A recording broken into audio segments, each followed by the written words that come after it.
Olá, seja bem-vindo ao canal Matematicando. Hoje vamos tirar uma dúvida de física.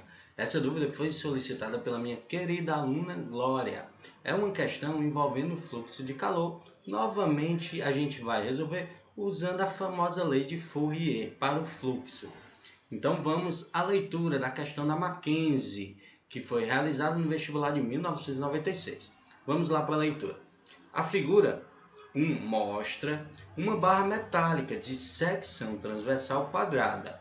Suponha que 10 calorias fluem em regime estacionário através da barra, de um extremo para o outro.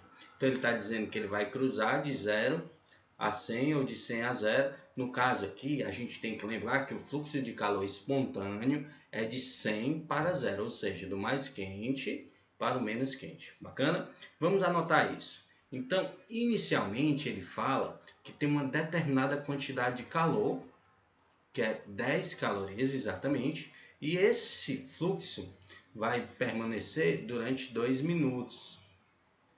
Isso aqui, turma, a gente está falando apenas da figura 1. O que é que a gente já observa na figura 1? Que ele tem um comprimento L, não foi dado. E tem uma área de secção transversal aqui, ó, vamos chamar de A.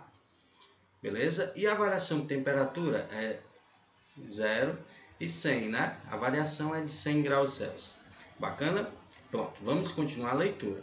Em seguida, a barra é cortada ao meio, olha aí. Então, ele vai cortar essa barra aqui transversalmente ao meio. Ou seja, ele vai pegar aqui, como ele fala, ao meio no sentido transversal, e os dois pedaços são soldados, como representa a figura 2. Ou seja, se é cortado ao meio, o comprimento que era L, agora será L sobre 2, que é a metade. Bacana? E ele vai soldar um em cima do outro. Quanto era a área transversal? Não era A?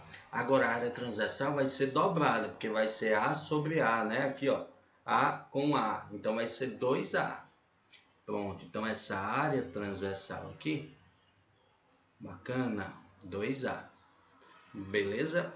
Continuando, tempo necessário, olha o que é que ele está te pedindo. Tempo necessário para que 10 calorias, ou seja, ele quer a mesma quantidade de calor, fluam entre os extremos da barra assim formada. Pronto.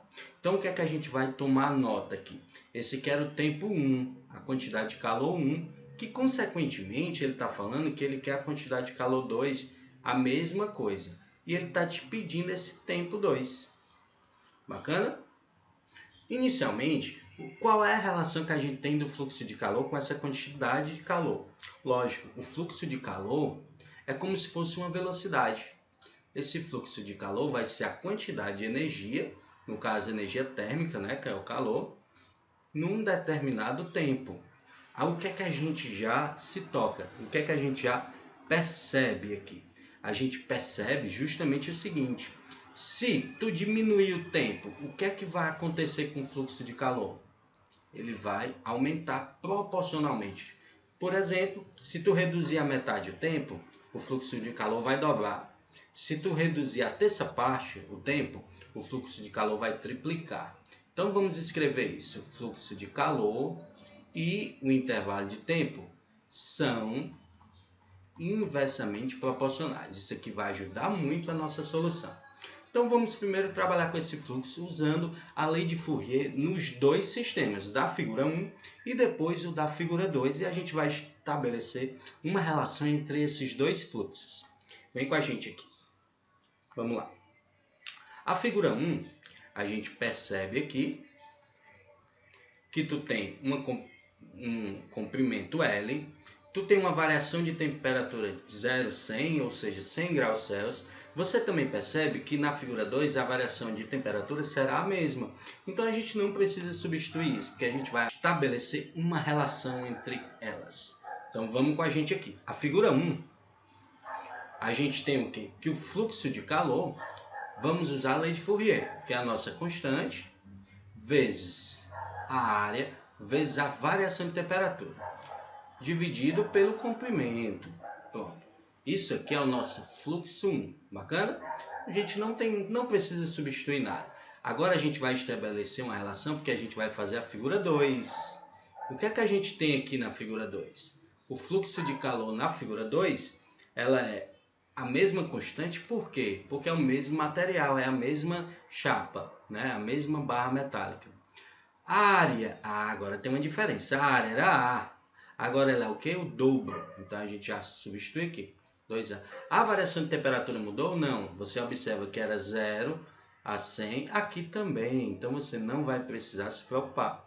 Deixa assim, não tem esse trabalho de substituir não. E agora o comprimento era L, partiu ao meio, agora é L sobre 2. Bacana? Pronto. Agora, o que é que a gente vai fazer? A gente vai repetir a primeira, né? A parte de cima, e multiplicar pelo inverso da segunda. Então, vai ficar dessa maneira. O fluxo 2, ele vai ser o quê? O K vezes 2A, vezes a variação de temperatura, repete a primeira e multiplica pelo inverso da segunda, 2 sobre L. Então, o que é que a gente tem aqui? Olha que bacana, o 2 está multiplicando 2, então fica 4. E eu vou repetir o restante. K vezes a variação de temperatura sobre L. Olha que legal. O que é que a gente tem ali? A gente tem a lei de Fourier. Ou seja, o que é K vezes a variação de temperatura sobre L? Ananias, é exatamente o fluxo 1. Beleza? Tranquilo? Então, o nosso fluxo 1 é isso. Ou seja, o que é que a gente vai escrever aqui? A relação entre esses dois fluxos. Ou seja, o fluxo 2, ele vai ser exatamente o quê? 4 vezes o fluxo 1. Olha aí, a gente estabeleceu a relação entre os dois fluxos. Isso é importantíssimo, porque a gente no início já determinou a relação entre o fluxo e o intervalo de tempo, que foi o que ele te solicitou. Morreu, né? Agora a gente termina a questão como? Tranquilamente, a gente tem essa relação entre o fluxo e o intervalo de tempo. O que foi que a gente determinou? Recapitulando, que fluxo de calor e intervalo de tempo são inversamente proporcionais. Ou seja, o que foi que aconteceu com o fluxo 2? Ele é o quádruplo do fluxo 1. Se ele é 4 vezes maior o fluxo 1, o que é que a gente pode falar do intervalo de tempo 2? Vai ser 4 vezes menor. Bacana? Então é isso. Então, estabelecer essa relação. Então, o intervalo de tempo 2, ele vai ser 4 vezes menor o intervalo 1. Pronto. Então, o intervalo de tempo 2, ele vai ser, lembra que era 2 minutos aqui.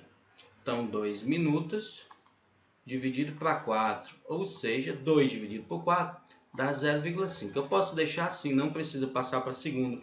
Nesse caso, porque você vai observar que nas opções estão em minutos, ou seja, 0,5 minuto, a gente marca o item E. Bacana? E aí, gostou da resolução? Se tiver gostado, deixe seu like. Qualquer dúvida ou sugestão, deixe seu comentário aqui abaixo. Peça alguma questão que você tenha sentido dúvida. Um forte abraço e até a próxima!